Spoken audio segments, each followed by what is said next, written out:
à tous, je suis très heureux de vous retrouver. Voici l'essentiel de l'actualité de ce mardi. Et partons sans plus attendre dans le Pas-de-Calais où une tentative de traversée de la Manche a viré au drame au large du Cap Griné. Le bilan provisoire fait état à l'heure où nous parlons d'au moins 12 migrants qui ont perdu la vie, dont 2 disparus et plusieurs blessés, d'après la préfecture maritime. Suite à ceci, un poste médical a été mis en place pour tenter de secourir les victimes restantes. Sachez aussi que le ministre de l'Intérieur démissionnaire Gérald Darmanin s'est rendu sur place en toute fin d'après-midi où il a tenu à réclamer un traité migratoire entre le Royaume-Uni et l'Europe. Une enquête a été ouverte pour aide à l'entrée et au séjour irrégulier en bande organisée et homicide involontaire aggravé. Un Premier ministre va-t-il être enfin nommé demain? Le suspense est toujours à son comble. Pour l'heure, les consultations se poursuivent, mais un nom continue à sortir du lot, on vous en parlait hier. Il s'agit de Thierry Baudet, le président du CESE, le Conseil économique, social et environnemental.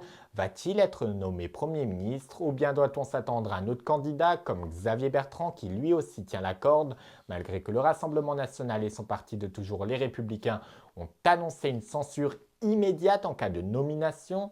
Ou est-ce que ce sera l'ancien locataire de Matignon sous François Hollande, Bernard Cazeneuve, qui va être nommé? En tout cas, un nom devrait intervenir d'ici à demain d'après l'Élysée. Au Proche-Orient, presque 11 mois après le début de la guerre qui se fait rage entre Israël et le Hamas, des appels à la grève générale en soutien aux otages détenus depuis le 7 octobre dernier se sont fait entendre en Israël.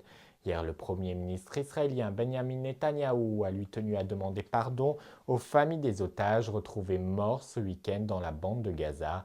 Il s'en veut de ne pas avoir pu les ramener en vie, alors que pendant ce temps-là, ce sont plus de 40 534 Palestiniens qui ont été tués depuis octobre dernier, dont 14 100 enfants et 93 778 blessés. Et côté israélien, 1200 personnes sont mortes, dont 7 500 blessés. Allez, cette bonne nouvelle pour notre portefeuille depuis quelques jours maintenant, ça ne vous a pas échappé lorsque vous faites votre plein d'essence. Après des records historiques, les prix ont nettement baissé et ont retrouvé des niveaux d'avant-guerre en Ukraine, alors qu'il est le prix du samplon 98 est en moyenne à 1,97 € et le gazole est lui à 1,71 €. La question se pose, jusqu'à quand cette baisse va-t-elle durer? On espère le plus longtemps possible. Après l'incendie qui a ravagé l'église de l'Immaculée Conception à Saint-Omer dans le Pas-de-Calais hier, on a appris ce matin qu'un suspect a été arrêté, placé en garde à vue. Il s'agit d'un certain Joël Vigoureux, un individu bien connu des services de police pour avoir commis des faits similaires de destruction par incendie. Mais bonne nouvelle, l'église va-t-elle être reconstruite pour pouvoir réouvrir ses portes d'ici 4 ans, soit en 2028?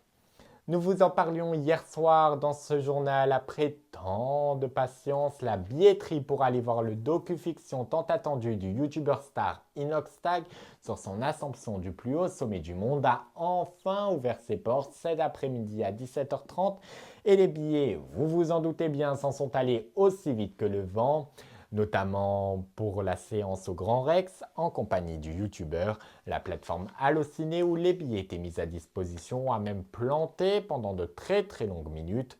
Mais pour vous qui avez pu obtenir des billets, rendez-vous donc le 13 septembre prochain pour une séance unique dans plus de 500 cinémas en France. Et pour les autres, sachez qu'il reste encore quelques petites places pour profiter de cette avant-première. Ou alors rendez-vous le lendemain matin à 14h30 très précisément sur la chaîne d'Inoxtag.